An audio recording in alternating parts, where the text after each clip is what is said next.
Aleluia. Glória a Deus. Deus é bom. Amém. A Deus toda a glória. A Deus toda a glória. Amém. Glória a Deus.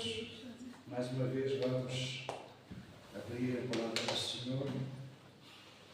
E mais uma vez, quem acha que onde vamos abrir? João 3. Exatamente. Até Deus permitir, nós vamos abrir João 3. Aleluia. Se lembram, no diálogo, na conversa entre Jesus e Nicodemos, há um detalhe que nós referimos levemente a semana passada. O detalhe que nós referimos levemente a semana passada foi que as respostas de Jesus e os argumentos e também, por sua vez, as respostas de Nicodemos era no plural. Isto é, Jesus estava a ensinar acerca de o novo nascimento, do renascimento a Nicodemos, mas quando nós lemos no plural, porque ele diz: necessário vos é nascer de novo. Então, Jesus não somente está a falar para um personagem que está ali diante dele, na sua conversa privada, e sabemos que foi uma conversa privada, mas Jesus está a falar que há outros. Vos necessário é nascer de novo. Então, pegando nisso, pegando noutras pessoas, vamos falar um pormenor que talvez passa despercebido muitas vezes quando nós falamos sobre a vivência cristã, o novo nascimento, a vida na igreja. Então eu vou colocar neste contexto porque que há referência de outras pessoas, de um grupo de pessoas. É uma questão que eu estive a colocar esta semana. Então, eu para responder, e frequentemente eu faço isto a mim mesmo, para eu responder a esta pergunta, a esta questão, eu vou levantar outra questão.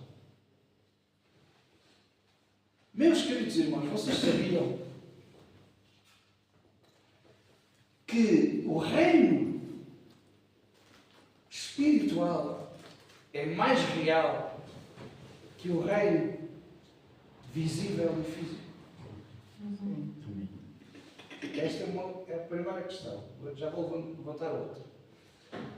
Sabiam que o reino espiritual é mais real do que aquilo que se vê e se apalpa?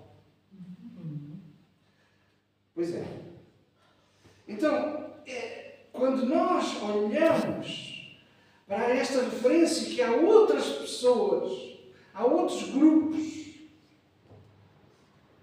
então vou esta semana a pensar nisto. Sabiam que Satanás levanta pessoas para corromper os escolhidos de Deus? Sim. Note, vamos tentar fazer aqui um sumário para depois avançar. Note aqui uma coisa. Jesus está a falar com uma pessoa. Não é? É um diálogo com Nicodemos. Não é? No meio desta conversa, no meio deste diálogo, há a referência que há outras pessoas.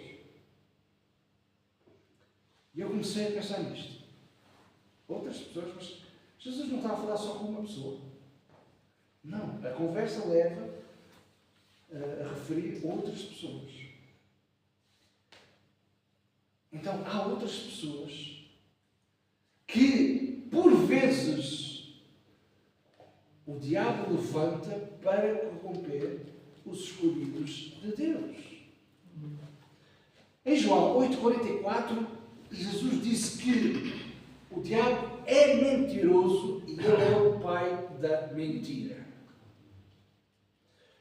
Antes de continuarmos, onde é que o diabo, Satanás, o Lúcifer, caiu?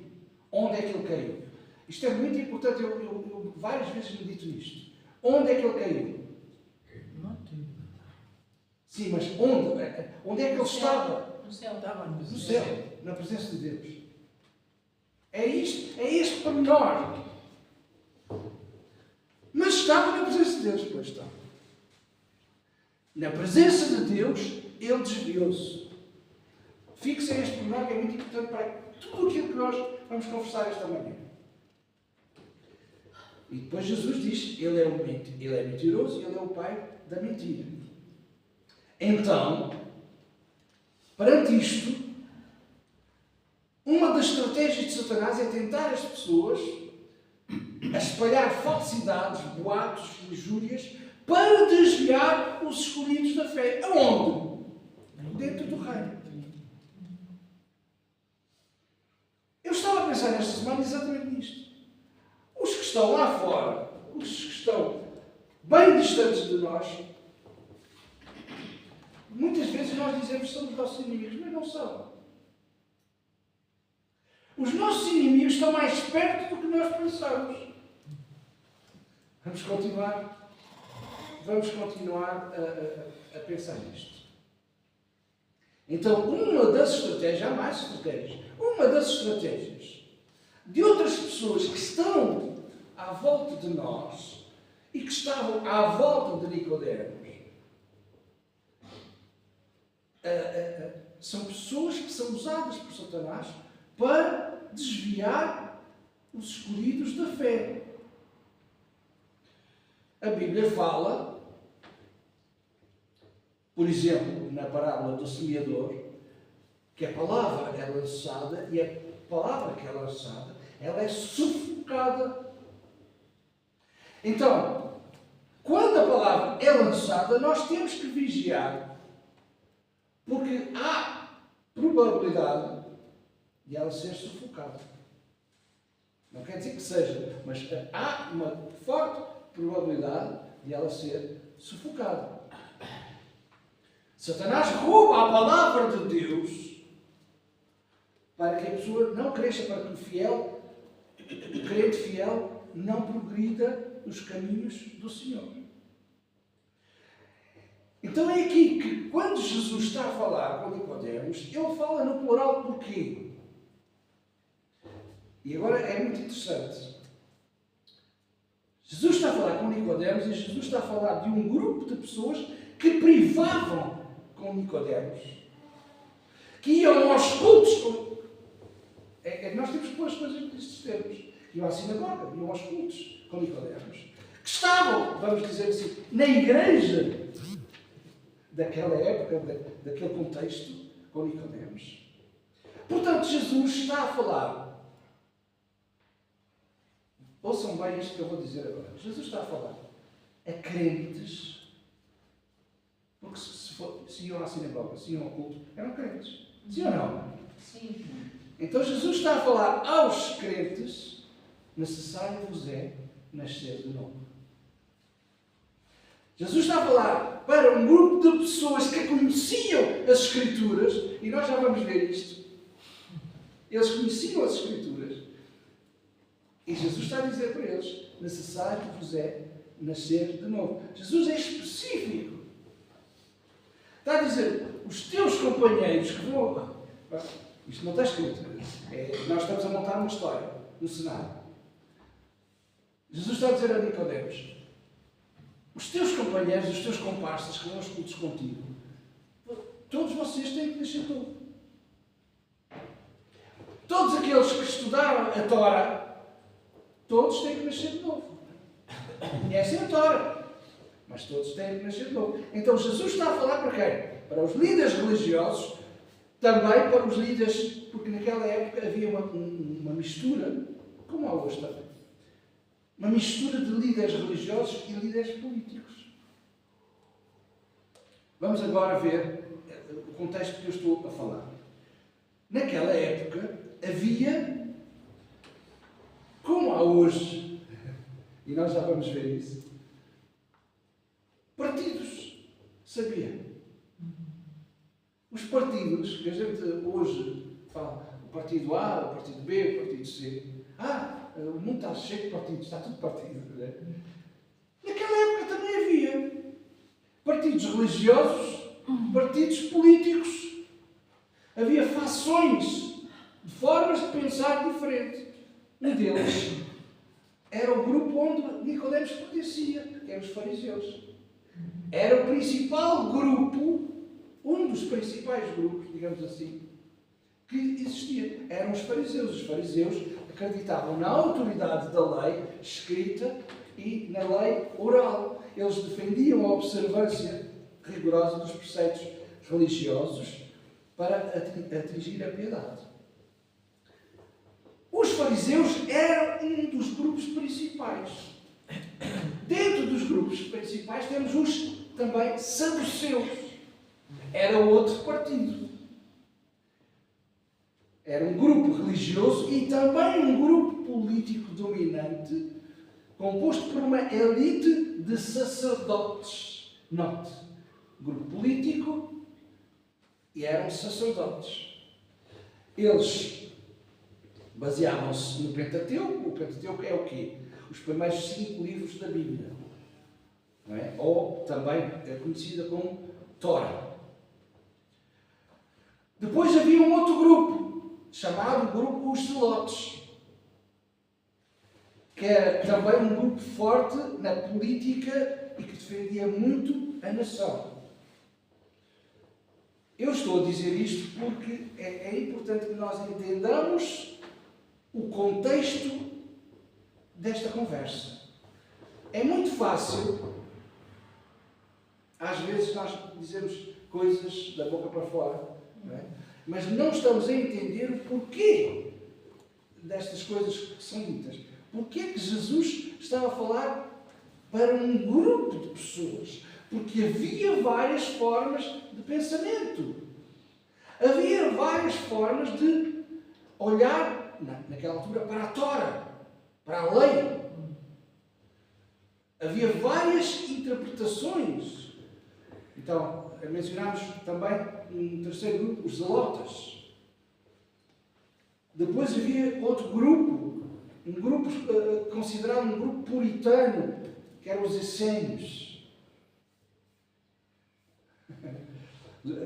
Estes essênios eram um grupo talvez muito místico para a altura. Eles eram abstémicos de práticas e condutas. Pronto, eles queriam ser tão aperfeiçoados, tão santinhos, tão rigorosos, pronto, que eram pessoas que se abstiam de certos prazeres, de muita coisa. Depois temos outro grupo que eram os escribas. Quem eram os escribas? Aqui é mais fácil, se calhar, de nós interpretarmos. Não é? Os escribas eram pessoas especialistas na interpretação e cópia da lei de Moisés. Portanto, os escribas eram alguém que estava muito perto dos escritos da lei de Moisés e copiava. Também, nos escribas, havia uma mescla. Muitos fariseus eram escribas. Portanto, havia misturas de um grupo dentro de um outro grupo. Não é? Então, eles desempenhavam um papel muito importante na administração, na justiça e na interpretação da lei. E depois, por fim, um outro partido que eram os herodianos. Aqui era mesmo um partido político, somente político, que defendia a linha de Herodes, o rei de Roma. Então, isto para nós entendermos o seguinte: cada grupo tinha diferentes interpretações da lei. diferentes interpretações das práticas religiosas, diferentes interpretações das opiniões políticas que levavam a tensões e discordâncias, como se vê nas interações com Jesus em relação aos seus ensinamentos. Jesus, quando falava, nós notamos que Jesus, ao falar para as multidões, havia sempre um ou outro que discordava. Porquê? Porque havia sempre um ou outro que era do partido A, B ou C. Exatamente como hoje. Quando nós falamos, há sempre tendências, pensamentos. Há sempre pessoas... Não, eu acho que não é bem assim. Enfim. Então, o contexto desta época não é muito diferente do contexto da época em que nós vivemos hoje. Não é diferente. Nós, por vezes, ouvimos estas expressões assim. Mas naquele tempo... Não é muito diferente. Não é muito diferente.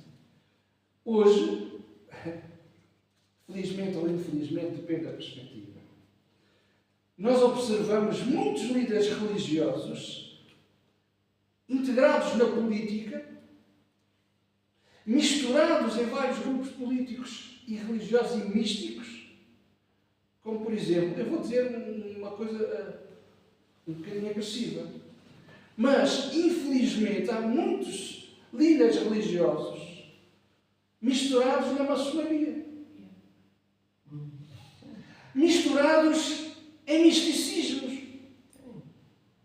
E são líderes religiosos. E que conhecem a palavra de Deus. Tal e qual como aqueles líderes religiosos que Jesus está a falar com Nicodemos e diz: vocês que são líderes religiosos precisam nascer de novo. Mas porquê que Jesus está a falar a crentes? Pois é. As grandes divisões e os grandes partidos é mesmo dentro daquilo que nós podemos dizer os crentes. Então, vamos começar. Agora é que vamos começar. Não podemos esquecer que todo o desviado é um crente que se deixou corromper. Vou repetir. Todo o desviado é realmente um crente que se deixou corromper.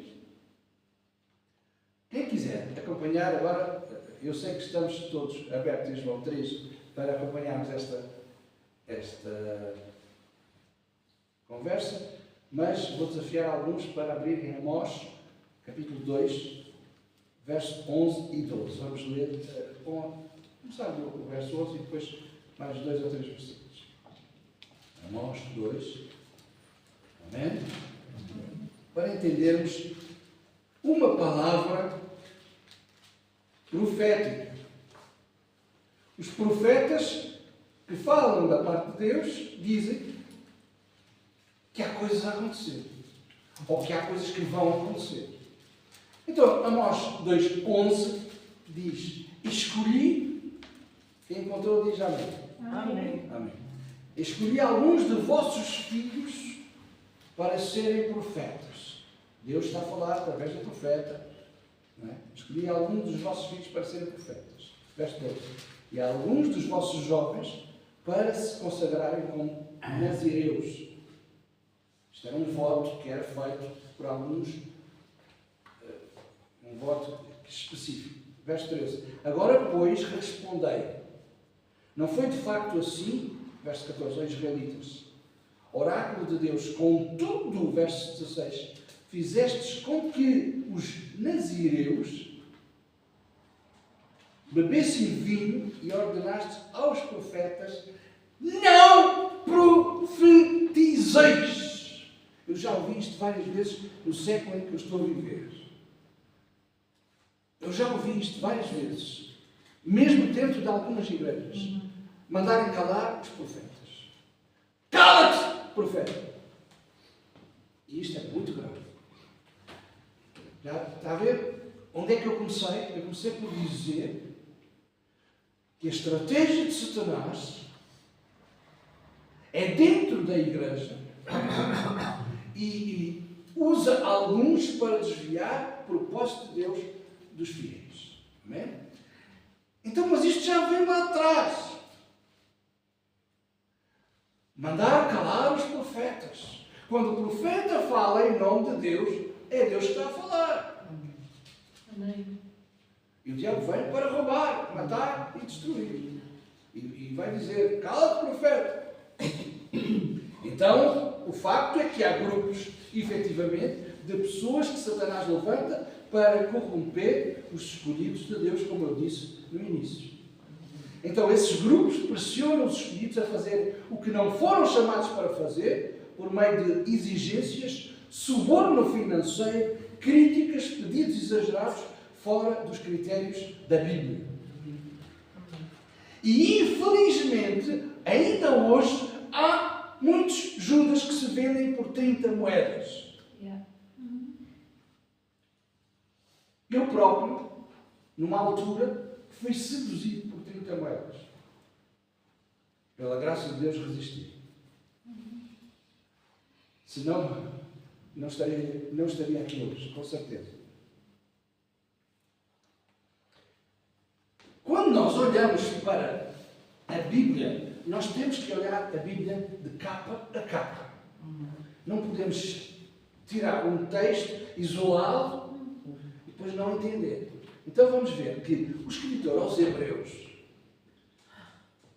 ele dá-nos uma advertência e diz que todos nós estamos cercados por uma nuvem de testemunhas. E agora, meus irmãos, quero-vos levar a uma imagem. Vejam um tribunal onde está um acusado, não é? Ou inocente, depende, não é? Mas está um acusado que pode ser inocente ou não. E sempre há num tribunal o juiz, o escrivão, não é? Os advogados de defesa, os advogados de acusação, e há as testemunhas de acusação e há as testemunhas de defesa. A Bíblia diz, em Hebreus, que há uma nuvem de testemunhas. Quer dizer que há pessoas que podem nos defender, há pessoas também que nos podem acusar. Testemunhas é um bolo. Tem os dois lados. As testemunhas abonatórias, as testemunhas acusadoras. Então, pegando no contexto em que a estratégia de Satanás é desviar os fiéis de Deus, agora, o escritor aos Hebreus lembra-nos que há uma nuvem de testemunhas que estão à nossa volta. Então eu vou dar alguns conselhos hoje de manhã para os escolhidos de Deus que estão a ouvir esta mensagem. Para os fiéis de Deus que estão a ouvir esta mensagem, nesta manhã vou dar alguns conselhos. Primeiro, não aceite ser pressionado pelas pessoas a fazer o que Deus não o chamou para fazer.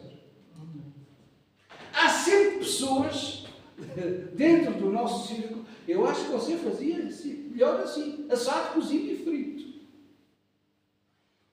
Não aceite ser pressionado para fazer aquilo que Deus não disse.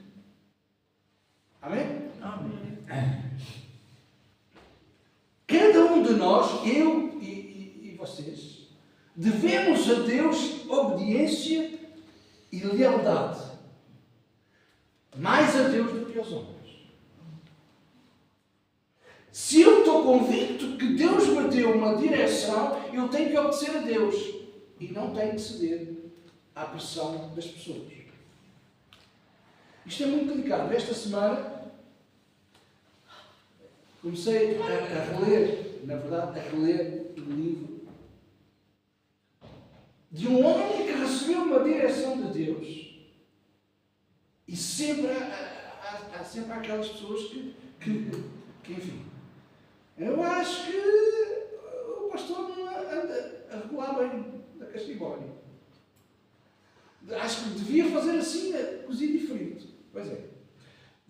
só um exemplo. Saul perdeu o seu ministério por ceder à pressão do povo. Está escrito em 1 Samuel 15. Saul, o rei, ele cedeu à pressão do povo e perdeu o ministério que Deus lhe tinha dado.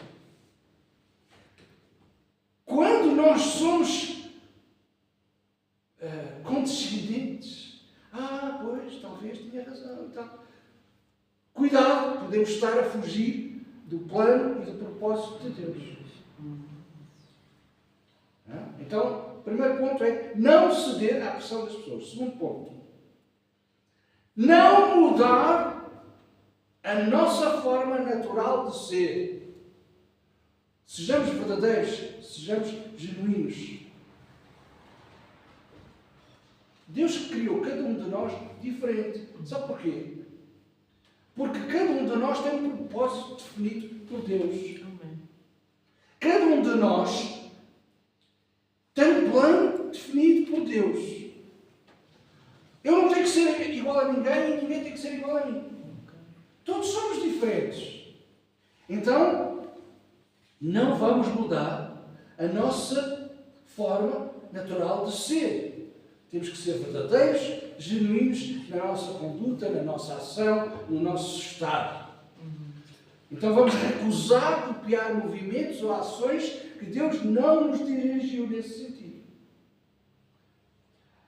Eu lembro-me de algumas situações em que eu vi certos líderes religiosos a copiar outros porque aquilo dá resultado, eu vou copiar. Mas se Deus dá uma estratégia a uma pessoa, é para essa pessoa. Não é para todas. Então vamos recusar participar de experiências laboratoriais. Pois, aquilo deu resultado, também vou experimentar lá na minha igreja. E nem vou entrar em pormenores, porque eu sei de histórias de pessoas que copiaram estratégias e depois foi um fracasso. Há pessoas que dizem assim, vamos ver se Deus está nisto. Em vez de perguntar, Senhor, posso entrar nisto? Não. Vamos ver se Deus está nisto. Há pessoas a falarem assim, ainda hoje. Terceiro ponto. Não mude, não altere, não adultere a mensagem divina. O que está escrito, está escrito. Ponto final. Amém? Amém. Não mudemos, não alteremos, não adulteremos a mensagem de Deus para pregar o que as pessoas querem ouvir. Há muito pregador hoje que prega aquilo que as pessoas querem ouvir. Muita gente quer ouvir aquilo que deseja e não aquilo que precisa. Muita gente quer ouvir aquelas coisas doces, melodoces. Não é? Eu estava a pensar que talvez Nicodemos, quando está a falar com Jesus, se calhar Nicodemos, isto é só uma pura suposição, não está escrito. Eu estava a pensar sobre isto. Talvez Nicodemos estava à espera de uma aprovação de Jesus. Tu és um bom mestre. Não é? Tu és mestre. Bom, que bom e tal. O que é que ele foi ouvir de Jesus? Não te admires, não te espantes, tens que nascer de novo. Então. Pois é. Necessário vos é nascer de novo. Nicodemos, talvez Jesus podia dizer assim, Nicodemos, tu pensas que sabes tudo, mas não sabes tudo.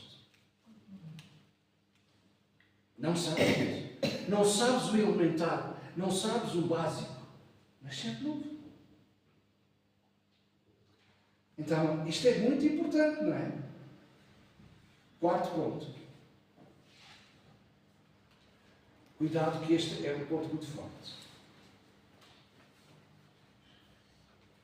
Faça tudo para não perder a salvação simplesmente para agradar as pessoas. É meu amigo, é meu irmão, é meu vizinho, é meu comparsa. A Bíblia diz em Mateus 24:13: aquele que perseverar até o fim, esse será salvo. Amém. Mais importante é como se termina. Não é tão importante como se começa. É importante começar, claro, obviamente. Mas é mais importante o término. Amém. Amém. Aquele que perseverar até o fim será salvo. Então não vamos perder a salvação para agradar as pessoas. Amém. Não é? 5. Diga não, mas diga não afirmativamente à pressão. Não se deixe seduzir e manipular. A obra de Deus é do Espírito Santo e é do Espírito Santo quem opera. Não temos que ceder a pressões. Mas eu quero... E agora? E tem que ser já. Cuidado com as pressas. Alguém dizia que a pressa é inimiga da perfeição. Vejam só. Agora fui buscar um exemplo. Jó tinha amigos. Jó tinha uma família. Jó tinha uma mulher. O que é que os amigos de Jó e, inclusivamente, a mulher fizeram? Acusavam. Deixa lá o teu Deus. Pressionavam-no. Manipulavam-no. Grato a Deus por esta história. Porque Jó era um crente convicto que não cedeu às pressões das pessoas, dos grupos e das situações. Eu não consigo imaginar. Nós sabemos a história. É uma história, não é? O multimilionário daquela época virá sem abrigo. Eu não consigo imaginar.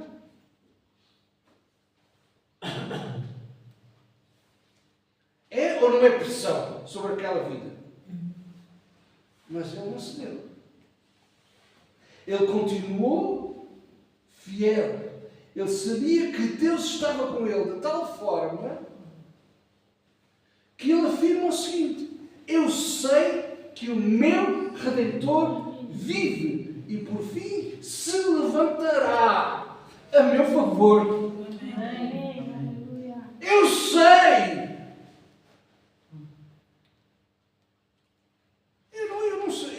Eu não consigo imaginar o que é ter tudo na vida, porque para a época que era, ele era um multimilionário e de repente viram sem abrigo. E ele diz: eu sei que o meu Redentor vive e por fim, na altura certa, Deus se levantará a meu favor. Amém. Então, meus irmãos, nesta manhã eu quero vos dizer o seguinte: vamos viver em novidade de vida. Novidade de vida é aquilo que Jesus está a falar com Nicodemos. Renasce, nasce de novo, vive em novidade de vida, renasce todos os dias para Deus. Renasce todos os dias para Deus. Paulo aos Romanos, capítulo 6, verso 4 diz isto: renascendo todos os dias para Deus. Renasce todos os dias para Deus. Não é? Depois Paulo aos Coríntios diz: se alguém está em Cristo, nova criatura é. As coisas velhas já passaram, agora tudo é novo. Renasce para Deus. Renasce para Deus todos os dias. E também diz: quanto ao trato passado, despojei-vos do velho homem. Isto está dentro do mesmo contexto que Jesus está a falar com Nicodemos. Despojei-vos do velho homem que se corrompe segundo as concupiscências do engano e vos renoveis no espírito do vosso entendimento, e vos revistais do novo homem, criado segundo Deus, em justiça e retidão, procedentes da verdade. Paulo escreve isto aos Efésios 4, 22 a 24. E agora, nós já mencionámos isto, nós vamos recordar o escritor aos Hebreus que diz, portanto também nós, visto que estamos cercados, todos nós estamos cercados, rodeados por uma tão grande nuvem de testemunhas, desembaracemo-nos de todo o peso e do pecado que tenazmente nos assedia, corramos com perseverança, isto é, com paciência, a carreira que nos está proposta. Recapitulemos. Jesus está a ensinar que é necessário nascer de novo. Para nascer de novo, eu tenho que ter um alvo, tenho que ter um foco. Embora na minha caminhada vão surgir pessoas muito próximas, amigos, família, conhecidos, aquelas amizades, enfim, que vão pressionados por Satanás para me fazerem desviar. Onde é que isso acontece? Dentro do reino. Amém? Amém. E agora, para finalizar, por isso é que Jesus está a falar com Nicodemos e fala no plural. Cuidado com as companhias. Mas então, quais eram as companhias de Nicodemos? As companhias de Nicodemos eram os líderes religiosos, porque ele pertencia ao Sinédrio, porque ele até pertencia ao maior partido da altura. As companhias de Nicodemos eram os amigos dele, que iam ao culto com ele, iam à sinagoga com ele, estudavam a Bíblia com ele. Pois é. Eram os amigos dele, também precisavam de nascer de novo, porque senão eles eram usados para desviar Nicodemos. Perceberam agora? Tanta coisa, mas só para dizer isto. Pois é, a nossa caminhada é com Deus, é renascer todos os dias. Mas temos que estar a vigiar, não tanto o que se passa lá fora, mas também o que se passa cá dentro. Todos nós somos diferentes. Todos nós temos formas de pensar diferentes. E por um lado é bom, porque se fosse tudo amarelo, o que é que seria das outras cores? Não é? É verdade. Mas também há o risco de várias opiniões também podem ser um risco de desviar e corromper os fiéis. Então é isto que eu quero vos dizer nesta manhã. Não é por acaso que Jesus, ao falar com Nicodemos, fala no plural. Cuidado com as tuas companhias. Por isso é que ele diz, necessário é vocês. Ele fala com o plural. Vocês todos. E o que mais me toca é que Jesus está a falar para crentes. Porque se eles iam à sinagoga, se eles estudavam as Escrituras, eram crentes. Nunca viram isto? Quando nós...